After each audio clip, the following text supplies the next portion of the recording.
Welcome to BD TV. Andhra Pradesh రాష్ట్రంలో నూతన NDA కూటమి ప్రభుత్వం అయితే కొలువు తీరిపోయింది. ఇప్పటికే తమ యొక్క విధులను అయితే ప్రారంభించడం జరిగింది. ముఖ్యమంత్రిగా నారా చంద్రబాబు నాయుడు, డిప్యూటీ సీఎంగా పవన్ కళ్యాణ్, తర్వాత మంత్రులుగా కేటాయించినటువంటి వారందరూ కూడా తమ యొక్క బాధ్యతలను అయితే స్వీకరించేసి ఇప్పటికే తమ యొక్క పనిని అయితే కార్యాచరణ అయితే మొదలు పెట్టడం జరిగింది. ఇక పూర్తి స్థాయిలో ప్రభుత్వం కొలువు తీరిపోయిన తర్వాత ముఖ్యమైనటువంటి స్పీకర్ పదవికి ఎవరిని ఎంపిక చేయబోతున్నారు, ఈ విషయం గురించి అందరూ కూడా చర్చించుకుంటున్నారు.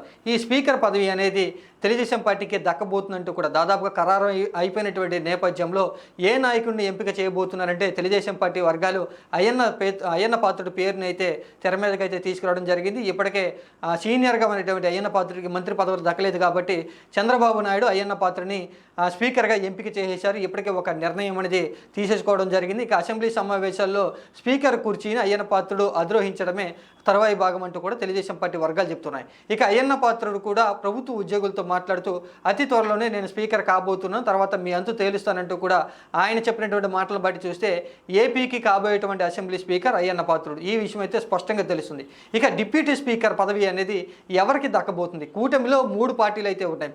తెలుగుదేశం పార్టీకి మిత్రపక్షాలుగా జనసేన పార్టీ, బీజేపీ పార్టీలు అయితే ఉండడం జరిగింది. ఇక్కడ స్పీకర్ పదవిని తెలుగుదేశం పార్టీ తీసుకుంది కాబట్టి డిప్యూటీ స్పీకర్ పదవి ఎవరికి దక్కబోతుంది? జనసేన పార్టీకా, బీజేపీ పార్టీకా అంటూ గత కొన్ని రోజుల నుంచి కూడా చర్చ జరుగుతున్న నేపథ్యంలో నారా చంద్రబాబు నాయుడు ముఖ్యమంత్రిగా డిప్యూటీ స్పీకర్ పదవిని జనసేన పార్టీకి ఇస్తే బాగుంటుంది, ఈ విధంగా ఆలోచన చేస్తూ ఉన్నారంటూ కూడా జనసేన పార్టీ వర్గాలు కొన్ని రోజుల నుంచి కూడా బహిరంగానే చెప్తూ ఉన్నాయి. ఎందుకంటే స్పీకర్ పదవిని వారు తీసుకున్నారు కాబట్టి ఆ కూటమిలో కీలకంగా ఉన్నటువంటి జనసేన పార్టీకి డిప్యూటీ స్పీకర్ పదవి ఇస్తే బాగుంటుందని చంద్రబాబు నాయుడు ఆ విధంగా ఆలోచన చేస్తూ పవన్ కళ్యాణ్కి ఇప్పటికే సమాచారం పంపించారని, పవన్ కళ్యాణ్ కూడా కొనతం రామకృష్ణ, లోకం నాగమాధవి పేరు పరిశీలిస్తూ ఉన్నారు. అతి త్వరలోనే డిప్యూటీ స్పీకర్ పదవి గురించి కూడా ఒక స్పష్టమైనటువంటి ప్రకటన వచ్చే అవకాశం ఉంది అంటూ కూడా జనసేన పార్టీ వర్గాలు కొన్ని రోజుల నుంచి అయితే చెప్తున్నాయి.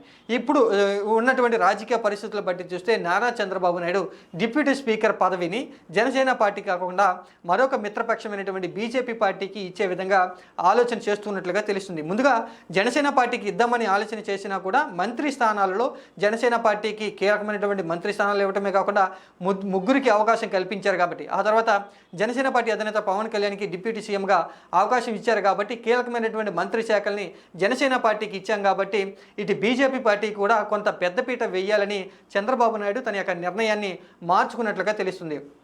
డిప్యూటీ స్పీకర్ పదవిని జనసేన పార్టీకి కాకుండా బీజేపీ పార్టీకి ఇవ్వాలని చంద్రబాబు నాయుడు ఇప్పటికీ ఒక నిర్ణయానికి అయితే వచ్చినట్లుగా తెలుస్తుంది.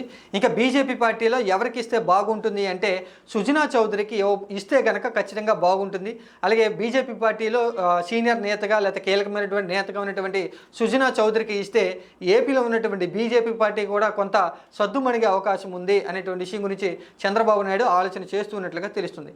ఇక పవన్ కళ్యాణ్కి డిప్యూటీ సీఎం, తర్వాత కీలకమైనటువంటి 5 మంత్రి శాఖలు, తర్వాత జనసేన పార్టీ నుంచి మరొక 2కి సంబంధించి కీలకమైనటువంటి మంత్రి పదవులను ఇచ్చారు కాబట్టి ఇక్కడ మంత్రివర్గంలో బీజేపీ పార్టీకి కేవలం ఒకే ఒక మంత్రి స్థానాన్ని ఇచ్చారు కాబట్టి డిప్యూటీ స్పీకర్ పదవిని బీజేపీ పార్టీకి ఇస్తే బాగుంటుంది, సమన్వయం చేసినట్లుగా అవుతుందని చంద్రబాబు నాయుడు ఆలోచన చేస్తూ ఉన్నట్లుగా తెలుస్తుంది. ఇక సుజనా చౌదరికే డిప్యూటీ స్పీకర్ పదవిని ఇవ్వటం వెనకాల మరొక బలమైన కారణం అయితే వినిపిస్తూ ఉంది. సుజనా చౌదరి గతంలో తెలుగుదేశం పార్టీలో ఉండడం జరిగింది. ఆ తర్వాత బీజేపీ పార్టీలోకి వెళ్ళినా కూడా చంద్రబాబు నాయుడికి అత్యంత వీర విధేయుడు అనేటువంటి ఒక పేరు ఉంది కాబట్టి ఏపీకి సంబంధించి బీజేపీ పార్టీలో తనకి నమ్మకమైనటువంటి వ్యక్తిగా సుజనా చౌదరికి డిప్యూటీ స్పీకర్ పదవి ఇస్తే ఉందాతనంగా ఉంటుంది, గౌరవం ఇచ్చినట్లుగా ఉంటుందని, అలాగే మిత్రపక్షం బీజేపీ పార్టీ కూడా కొంత పెద్దపీట వేషం అనేటువంటి ఒక సంకేతాలు కేంద్ర స్థాయిలో కూడా బీజేపీ పార్టీ అధిష్టానానికి వెళ్ళే అవకాశం ఉంది కాబట్టి డిప్యూటీ స్పీకర్ పదవిని చంద్రబాబు నాయుడు బీజేపీ పార్టీకి ఇవ్వాలని ఒక నిర్ణయం తీసుకున్నట్లుగా తెలుస్తుంది. నిన్న మొన్నటి వరకు కూడా జనసేన పార్టీకి ఇస్తే బాగుంటుంది అనే ఆలోచన చేసినటువంటి చంద్రబాబు నాయుడు తన యొక్క నిర్ణయాన్ని ఇప్పుడు మార్చుకున్నట్లుగా తెలుస్తుంది. ఇక కీలకమైనటువంటి మంత్రి శాఖలతో పాటుగా 3 మంత్రులు మాకు ఇచ్చారని ఇప్పటి వరకు కూడా ఆనందపడి తర్వాత డిప్యూటీ స్పీకర్ కూడా మాకే ఇవ్వబోతున్నారంటూ కూడా ఆశించినటువంటి జనసేన పార్టీకి ఈ విషయం చంద్రబాబు నాయుడు తీసుకున్నటువంటి నిర్ణయం అనేది కొంత నిరాశ గురి చేసే అవకాశమని చెప్పుకోవచ్చు. డిప్యూటీ స్పీకర్ పదవి అతి త్వరలోనే బీజేపీ పార్టీ నుంచి సుజనా చౌదరి ఎంపిక కాబోతున్నారంటూ కూడా ప్రస్తుతం రాజకీయ వర్గాల్లో పెద్ద ఎత్తున చర్చ అయితే జరుగుతుంది.